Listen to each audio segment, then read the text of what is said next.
Uyu mwanya nyemerera turebere hamwe ingengabihe calendar igenga uko amasomo azakurikirana muri uyu mwaka wa 2024-2025. Mu by'ukuri ifoto ibashije kuba yajya ku rubuga yerekana uko ibihembwe bizakurikirana, ibiruhuko abanyeshuri bazagira, iminsi bazaruhuka ndetse yewe n'ibyumweru baziga n'igihe bazakora national examination cyangwa se ibizamini bya leta.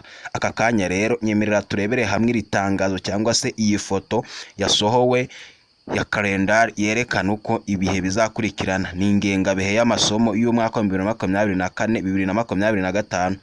Nawe biroroshye cyane ubibona kuri screen yawe. Igihembwe cya mbere kizatangira tariki 9 z'ukwezi kwa 9 umwaka wa 2024, gisozwe ku itariki ya 20 ukwezi kwa 12 umwaka wa 2024.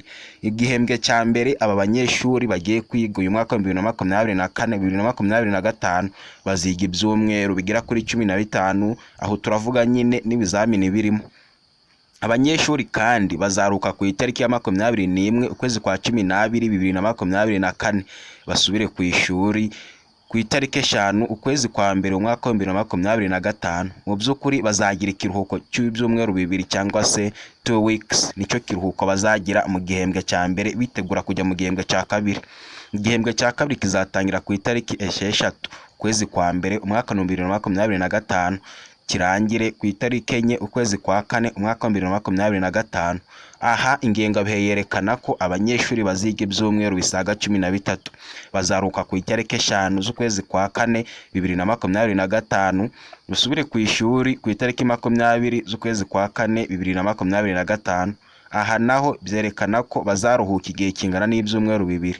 Igihembwe cya gatatu kizatangira ku itariki ya 21 z'ukwezi kwa 4 umwaka wa 2025, kigeze ku itariki ya 27 ukwezi kwa 6 umwaka wa 2025. Aha ho byerekana neza cyane ko baziga igihe kingana n'ibyumweru 10.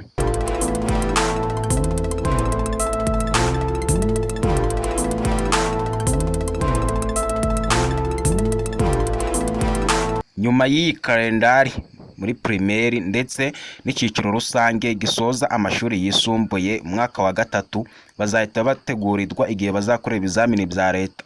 Ibizamini bya leta muri primaire bizatangira ku itariki 30 ukwezi kwa 6, birangire ku itariki 3 z'ukwezi kwa 7 umwaka wa 2025. Aha NESA cyangwa se calendar yerekana ko bazakora igihe kingana n'iminsi 3 yonyine. Naho segonderi bazatangira ibizamini bya leta ku itariki 9 z'ukwezi kwa 7, bisozwe ku itariki 18 z'ukwezi kwa 7 umwaka ni 2025.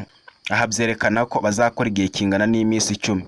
Iyi ni kalendari cyangwa se ifoto yabashije kuba yasohoka yerekana ingengabihe y'umwaka wa 2024-2025 ku banyeshuri bitegura gusubira ku mashuri yabo.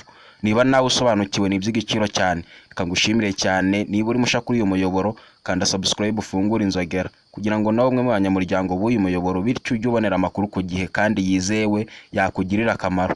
Reka tugaruke mu biganiro bitaha, nge ugutegura nkanakugezaho nitwa King.